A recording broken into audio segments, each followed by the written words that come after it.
quick video of this setup we've done today on a Toyota Fortuner. So we've got under bonnet dual battery system. You can see this big cable here, big fuse, that's running a 1500 watt Redarc inverter in the back. Got a steady light bar coming down to the back. This is the setup. We've got a 1500 watt pure sine wave Redarc inverter here and an espresso coffee machine. So just going to make a shot right now.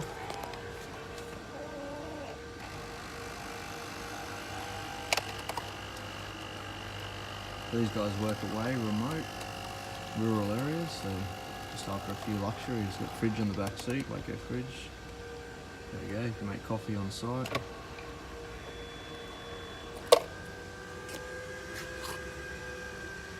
Perfect.